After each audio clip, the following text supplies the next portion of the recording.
Toyota's on the verge of ruining a reputation that took them 40 years to build. Now, obviously I'm a big fan of the older Toyotas on this channel, but ever since these new turbocharged trucks came out, I've been on Toyota's side defending them, saying that we can count on them to build a turbo engine reliably and build a hybrid system reliably. Well, I might have been wrong. Dang it, Toyota. That's right, we officially have more to complain about with these new Tundras than just the horrible exhaust note. And it's called the 24TA07 recall. Remember when everybody gave Toyota crap for their 5.7 V8 and 4-liter V6 here being outdated? Well, welcome to the new era of Toyota trucks. You got what you wanted. So if you dive into the official documentation for this recall, it states that the main issue is the engine may stall during driving. And believe me, if what they're saying is true, it's gonna do a whole lot worse than stall. That sucker ain't gonna start again. So skimming through the rest of the document here, it looks like it's for 22 and 23 model Tundras. It affects around 100,000 vehicles. We'll get a little bit more into that in a second. They have a warning: stop, do not sell new vehicles in dealer inventory. That's a pretty big deal. That means that Toyota has these trucks sitting on the lot and they're not allowed to sell them until this issue gets sorted out. So what is the real problem here? Well, it says the condition is there's a possibility that certain machining debris may not have been cleared from the engine when it was produced.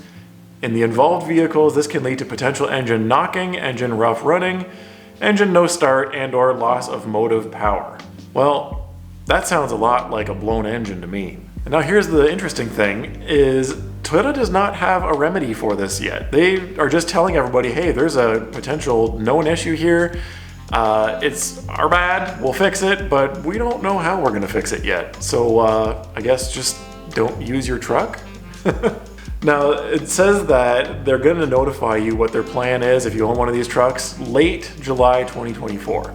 So that's, what is it, like a month and a half from now or so? That, to me, doesn't seem like a lot of time, but if I owned a brand new Tundra that I just spent, I don't know, like $70,000 plus on, that would feel like an eternity. So down here in the frequently asked questions section, it says, what is Toyota going to do about it? And the answer is, Toyota is currently developing the remedy for this issue, aka, we don't know. Now, if you want to speculate, it sounds a whole lot like these engines are getting rebuilt, or they're getting new short blocks, like the bottom end of the engine, or maybe completely new engines installed, because who knows how far these metal shavings have made it through the rest of the engine. And speaking of speculation, I'm not the only one here that's questioning, is metal debris really the cause of these engine failures? Or is there something else going on here? Is this the result of a faulty oiling system? A bad design? Is this on the engineering team and not just a quality control issue? I'm sure we're going to find out more as time goes on. This is the very early stages of this recall. As a matter of fact, I talked to my buddy at Toyota, and he said that a lot of the owners are getting documentation in the mail warning them about what's going on, and typically the dealerships will get documentation after that, letting them know, kind of debriefing them on the situation, what the plans are, and what to expect, because this is going to be a huge undertaking. If there's nearly 100,000 trucks coming in for potentially new engines, or at least engine work, you have to think about the sheer time on the hoist that, you know, these service centers are already busy full-time just working on vehicles as it is.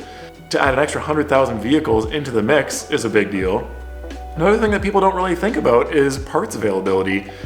They got to ramp up production of some of these parts that they're going to be replacing. If Toyota is still using their just-in-time sort of way of doing business, that means that they order parts for the vehicle that's being built, and not typically much more of a buffer on top of that. Now, of course, they're going to account for replacement parts and stuff with the dealerships, but probably not enough to replace 100,000 of one engine all at the same time. So that'll be interesting to see how that plays out. So let's go back to how many trucks this is affecting. It looks like it's around 100,000 Toyota Tundras. From 2022 to 2023, there's like a specific manufacturing date that they're talking about.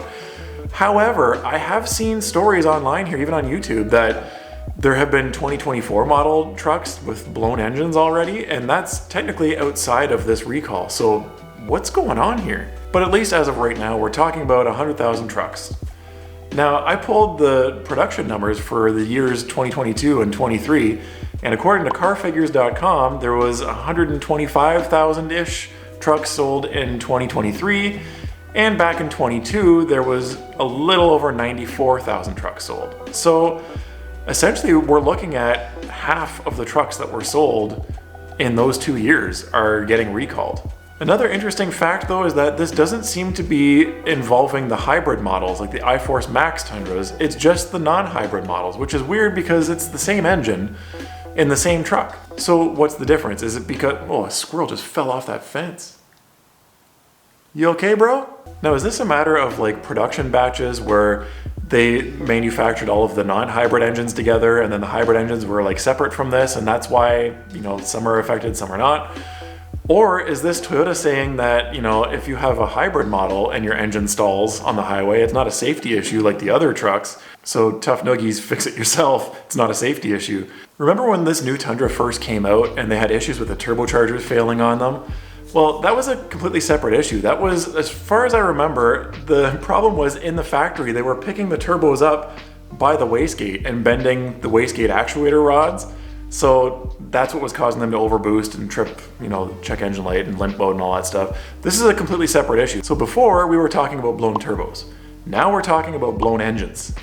Yikes. So basically what happened was there was an error in the machining process somehow and it left debris inside the engine. So metal shavings inside of an engine is obviously a huge no-no and it can lead to catastrophic failures. So when I was talking to my buddy at Toyota, he was kind of explaining sort of like the recall process from inside the dealership side of things. And this is kind of a unique perspective maybe that there's not a lot of people talking about on YouTube, but what happens is when a recall is issued, there's an interim fix, which is, it sounds like sort of like a band-aid just to patch it up temporarily to make the vehicles work while they figure out a permanent solution, which is called the technical fix. So in this case, it might be, you know, the interim fix is try putting some new floor mats in it. Remember that whole gas pedal situation? And then maybe the permanent fix is to swap a 5.7 V8 in them and make the best Tundra ever known to man. So it's worth noting, and I will give Toyota a little bit of credit for this, this was a voluntary recall. They weren't forced to do this, they volunteered to do it. Kind of like when they replaced the frames on these old Tacomas and stuff.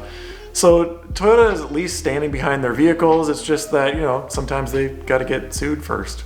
I think this story is getting a lot of attention because, you know, a lot of the old school guys were just looking for a reason to prove that Toyota should have stuck with the V8 engines and they should have kept things the way they were. So as soon as there's a problem with this new style of engine that they already wanted a reason to hate, everybody's just jumping on them going like, see, I told you so, I told you so. Not the kind of person to say I told you so, but you know what? I told you so. Realistically, Toyota has recalls on their vehicles all the time. It just doesn't make it on the news. Ask any Toyota technician and they'll tell you how busy they are working on these things on a day-to-day basis. As a matter of fact, my buddy said that there's an open recall right now for the RAV4s with their hybrid harnesses. It sounds like a pretty big job. I think he said it's like 2 or 3 days to fix it. And he said there's, I think, 5 of them sitting in his shop right now. So it happens. All new vehicles do have issues. But now I am not defending Toyota on this one because I'm sticking with my old trucks for a reason, and that's not only just because I'm broke. But bad press is still dangerous, and it can certainly damage a reputation just as easily as metal shavings to a rod bearing. See what I did there? So is this the beginning of the end for Toyota trucks' legendary reliability, or is this just a matter of the old saying, you never buy the first or second model year of a new platform? Do you think Toyota should have continued to develop the 5.7 V8 and maybe just add the hybrid system to that and the 10-speed transmission? Let me know in the comments. In this video, I talk about how I think the second gen was the last of the truly good Tundras, and it's kind of starting to look like I might be right. So go ahead and watch that one next, and I will catch you on the next one. See ya.